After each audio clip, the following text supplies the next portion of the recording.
It's July 2016. Then FBI Director James Comey gives a press conference explaining that while he's recommended that the Justice Department not pursue charges against Hillary Clinton for her mishandling of classified information, Clinton's conduct was extremely careless. With respect to potential computer intrusion by hostile actors, we did not find direct evidence that Secretary Clinton's personal email domain, in its various configurations since 2009, was hacked successfully. But given the nature of the system and of the actors potentially involved, we assess we would be unlikely to see such direct evidence. It is possible that hostile actors gained access to Secretary Clinton's personal email account. Evidence has never surfaced that Clinton's email account was compromised.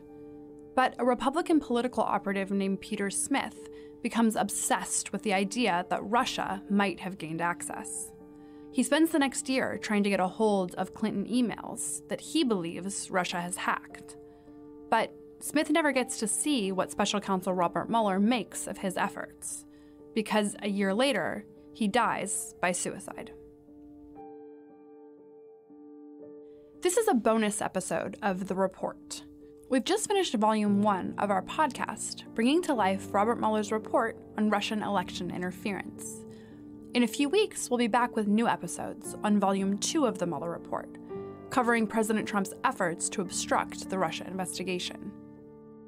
But while we start working on Volume 2, we've put together some bonus episodes, digging deeper into aspects of the report that we weren't able to include in the podcast. This week, Lawfare Editor-in-Chief Benjamin Wittes will be interviewing Washington Post reporter Shane Harris on the strange story of Peter Smith.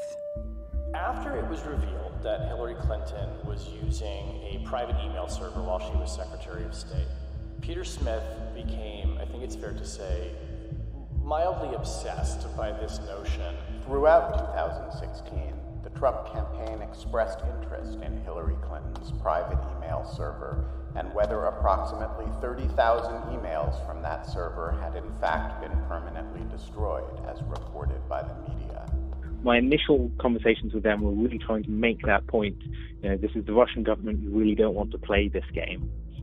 And they were absolutely convinced that they needed to get these emails in order to damage Hillary Clinton, and they really didn't care whether or not this was really the Russian government or whether they were being duped. If you haven't already listened to Episode 3, go back and listen now. This interview won't make much sense without it.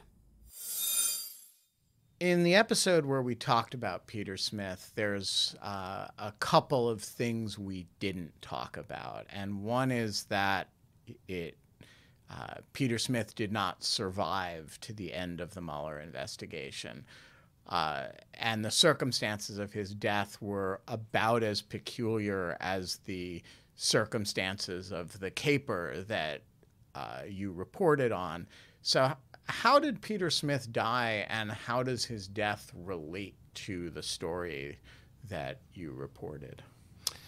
Well, he died at his own hand. He committed suicide in what I think initially struck people as a very odd and even suspicious kind of fashion, but actually turns out to not be all of that suspicious or perhaps all that odd. It turned out that Peter Smith had been ill. He had not, as far as I know, signaled his intentions to anybody to commit suicide, but he left a note indicating that he had a life insurance, I think it was an annuity, and that there were some issues associated with that led investigators to conclude that he believed that if he killed himself, there would essentially be an insurance payout to his family. Now, he did leave a note that said, in all capital letters, no foul play whatsoever. Which, if you know, can only raise questions. Right, yeah, because that's exactly what you think the Russians or Hillary Clinton would do. And what do you think, if any, the relationship is between his death and the story? I mean, he was in touch with you up to a couple of weeks before, or a couple days, right before he died. Yeah. He seems to be got two things on his mind: recovering Hillary Clinton's emails and dying. Yeah. I've thought a lot about this since I found out that he died. And I didn't learn he had died until quite some time after I'd interviewed him, because I'd spoken to him The interview came on sooner than I had thought that it might in my reporting process. And my intention was, we'll do this interview, I'll continue reporting, then I'll come back to him. So sometime later, I find out that he had died, like I think within 10 days of talking to me. And, you know, I've sort of puzzled over the seeming contradiction. You had somebody who, when I spoke to him, was enthralled with this mission that he was on to get these emails, talking up his connections to the campaign. He even said to me at the end of the interview, you know, I really want to stay in touch with you because this is really just the first chapter of many to come here, and giving every indication that he intended to see this through to the end of this quest that he was on. At the same time, I've wondered, did he have thoughts of suicide? I mean, it can't be inside his mind, but did he think this is something he wanted to kind of be on record one time before he went, so that there was, you know, a kind of a testimony, perhaps, as to what he did and why he did it? I mean, I honestly don't know. He found out that I was looking into him, and then he reached out and contacted me preemptively. So that is a signal of some, I think, willingness on his part and desire to talk. But I thought we were going to have a conversation again a couple of months down the road. I'm sort of puzzled by it. You know, having known people who have taken their own life, it can often be very sudden, but his appears to be quite premeditated in the way that he did it. It's just, it's still a mystery to me. It's really puzzling. So, unlike a lot of people who were involved in the Trump-Russia stuff, who lied about it, who were at some level seemed to have some consciousness of the impropriety of it, and who therefore misrepresented it. You know, Peter Smith heard you were working on this, and he calls you up. Right. He's kind of pleased with himself. Oh, he's thrilled. Yeah. And he had no sense of it as inappropriate or wrong. And in fact, Matt Tate, in the episode that we aired, you know, talked about how one of his, you know, he was the sort of technical consultant that Peter Smith tried to recruit, and that one of the things that he was really struck by was that these people didn't actually seem to have any concept that what they were doing was wrong.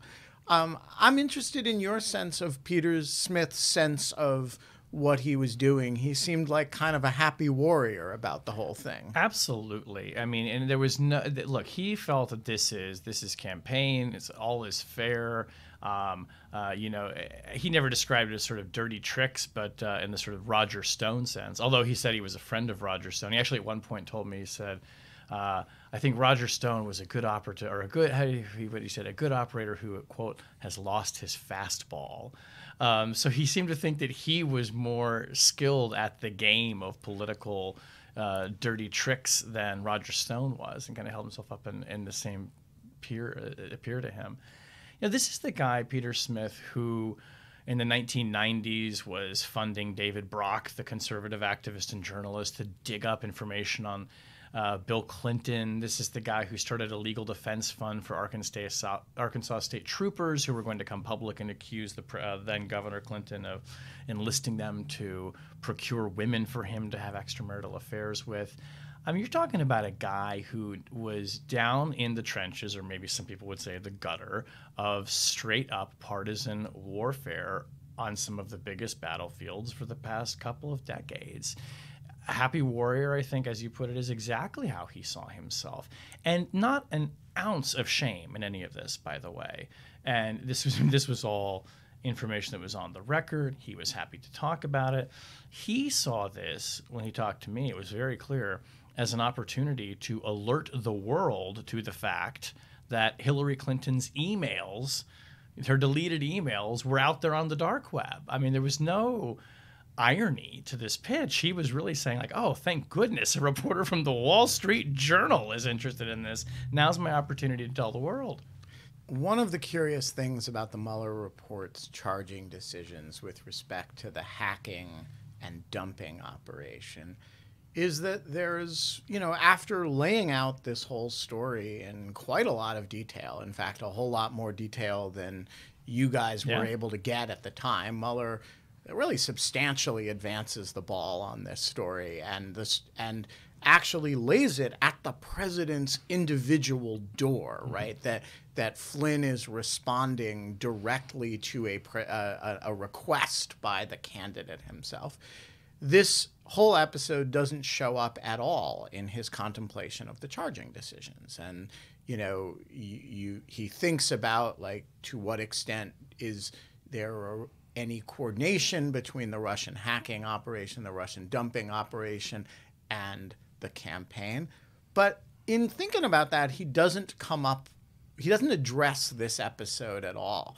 And I've kind of scratched my head about this, because this is the episode where, the attempt at collusion, or whatever you want to call it, is really clearest. The president, or the candidate at the time, goes on his press conference and says, Russia, if you're listening, I hope you can find these Hillary Clinton emails. Press will reward you. And then he turns to Michael Flynn and says, go get him. Go get him, Mike. Go get him, Mike. And then this episode arises out of that. Why do you think, when push comes to shove and he's actually thinking about charging people, this episode is not at the front of his mind?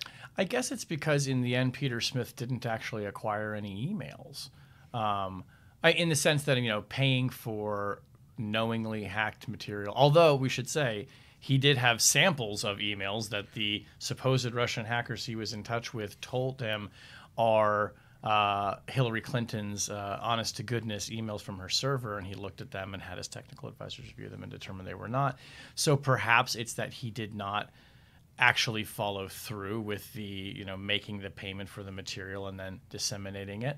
But then I think, okay, well, I mean, like let's use the Al-Qaeda example, right? The FBI all the time gives would-be suicide bombers fake bombs that they think are bombs, and then they go and they push the trigger and the bomb doesn't. Yeah, I mean, go there's off. no quicker way to get indicted for for conspiracy than to meet with a fake Al-Qaeda operative about a fake terrorist plot and receive some fake weapon. That's a known FBI operation. Repeated, a lot of rinse and repeats on that one. But if it's fake Russian hackers and fake emails, is it then sort of too trivial to think about it this way? Maybe so. I mean, look, it's also possible he was talking to real hackers who just happened who weren't Russian, who had stolen emails that maybe weren't Hillary Clinton's. One theory I've heard people espouse is that these may have been people who were just pulling information off of the web that had already been released through the FOIA litigation through the State Department, and they were just sort of, trying to pass that off to this old man. I honestly don't know, and Mueller doesn't address this. One other possibility is Peter Smith was dead, and you can't charge a dead guy. But there were people who were working with him in this conspiracy, if we want to think of it, or this scheme, if we want to not use the term conspiracy.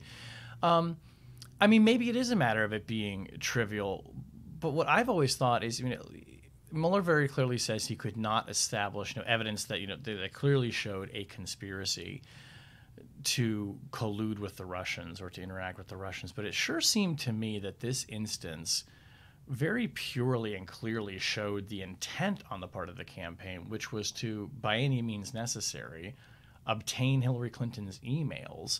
Now, that doesn't speak to, what Peter Smith was doing precisely, because he was kind of on his own mission with some of this too.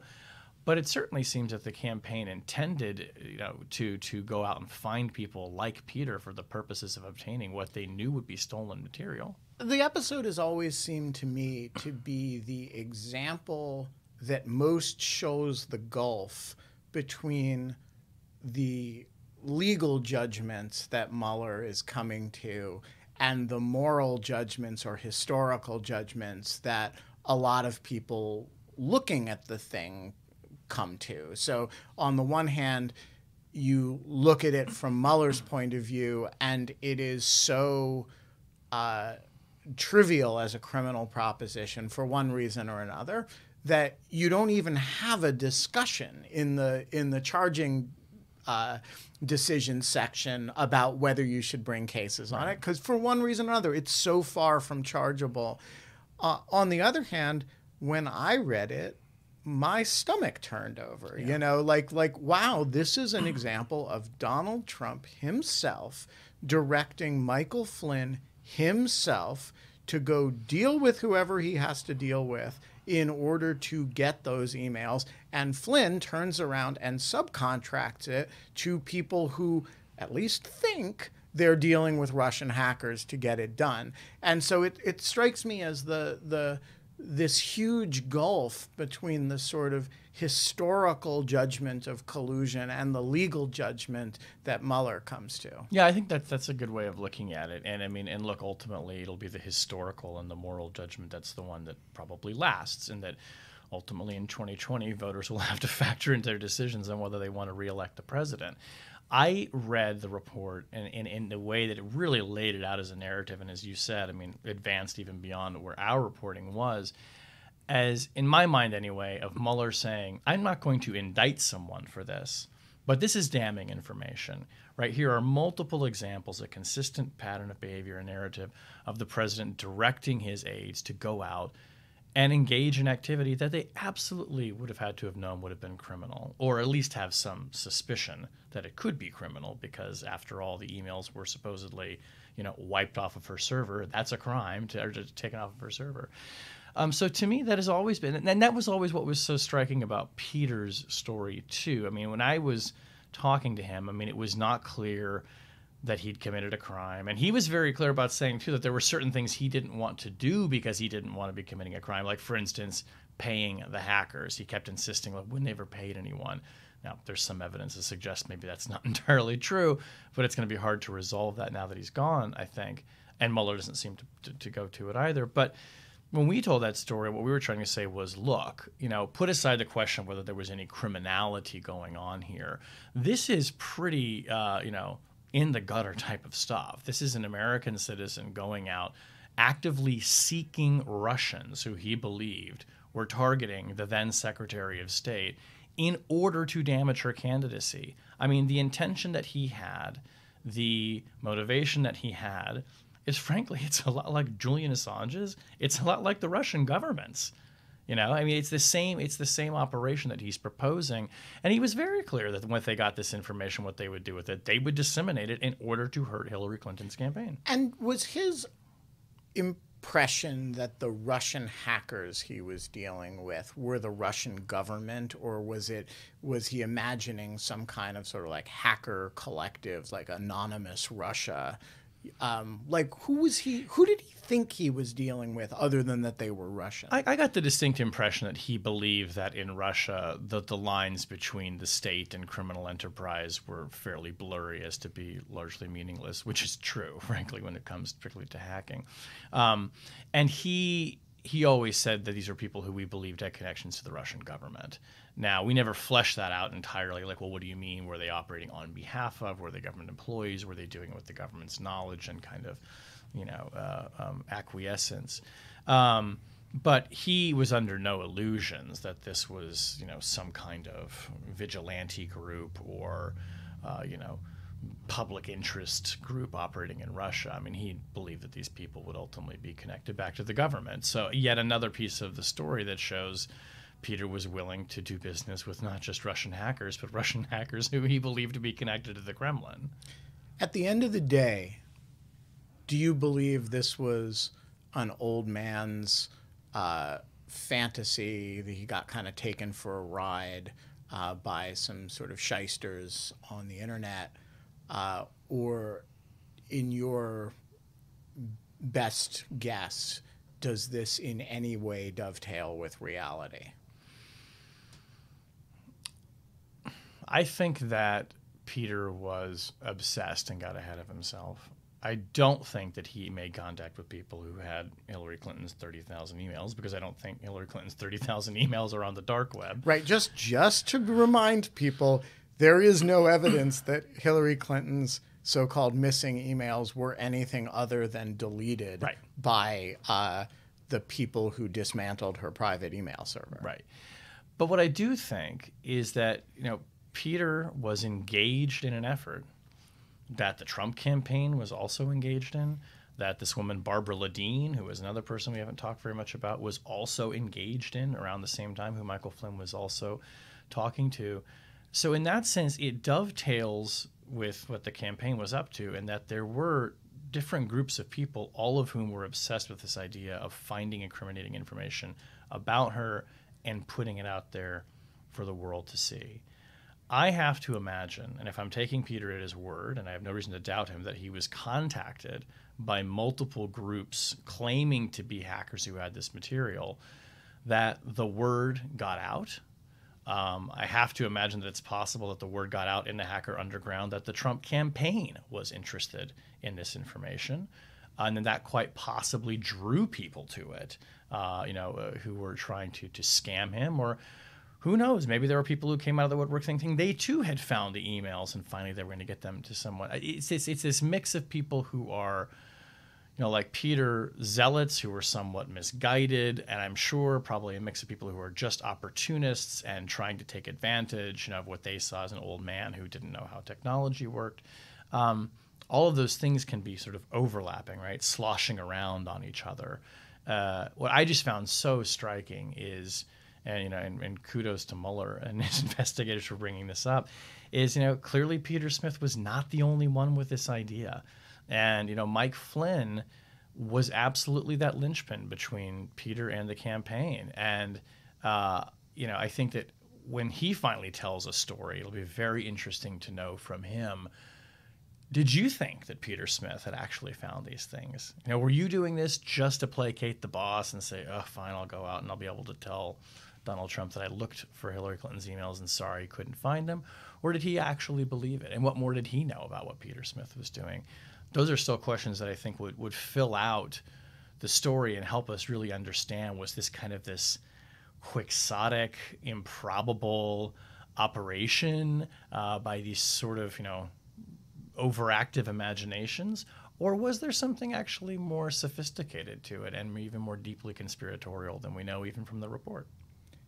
When you first reported this story, you were aware that Peter Smith was representing himself as working with Mike Flynn. And knowing the kind of reporter you are, there's no way you go to press with this story without asking Mike Flynn's people, hey, Peter Smith says, he was working with you guys. The story about Mike Flynn's role in this is dramatically different in the original reporting than is in the Mueller report. Did Flynn lie to you? Oh, I think he did, yeah. I mean, not directly, but I think that through his spokespeople, yes. What was his claim at the time about the claim at the time was, and I feel more liberated to talk about this now that the report is out, and frankly, because the version of events that were recited to us are so dramatically at odds with what really happened. It was, yes, Michael Flynn knows who Peter Smith is, and was aware that he was looking around for something about emails, and occasionally Peter would send him emails updating him, and like he would a lot of other people, but that's where it ended. And, the word from the campaign, frankly, was that, we don't know who this is. We had no involvement with this. And it just turns out to be simply not true. Which is not to say that I took them at their word at the time, but that was kind of the version of events that they were giving. It's not surprising. This is not a campaign or an administration known for its record of accuracy and truth telling. And I guess, one question I would have looking back on it might be why the interest in lying about it. I mean, frankly, I can see the interest in wanting to lie about this more than I can see why Michael Flynn lied to the FBI about talking to Sergei Kislyak about sanctions. Like, to me, that's just, I've never understood why Flynn didn't just say, yeah, we talked about sanctions. I'm the incoming national security advisor. It makes more sense that he might lie about, yes, we were definitely in touch with this 80-year-old operative in Chicago trying to find Russian hackers. But yeah, the version that was relayed to us was not true. Thank you for listening to this bonus episode of The Report. This podcast is made possible by the generous support of the William and Flora Hewlett Foundation and the Democracy Fund, and by listeners like you. To support this project, please go to lawfareblog.com. The Report is a production of Lawfare and Goat Rodeo in Washington, D.C. Ian Enright is the executive producer. For the Lawfare team, the project is led by executive editor Susan Hennessy. Editor-in-chief is Benjamin Wittes. Interviews conducted by managing editor Quinta Jurecic. Recordings by Michaela Fogel and Jacob Schultz. Additional assistance by Eugenia Lostri, Vishnu Kanan, and Hadley Baker. To support this show, please share this podcast wherever you can. And while you're at it, please subscribe and review the podcast on Apple Podcasts, Spotify, or wherever you listen. Our website, lawfareblog.com, is where you can learn more about Lawfare, read our work, and support our mission. Until next time.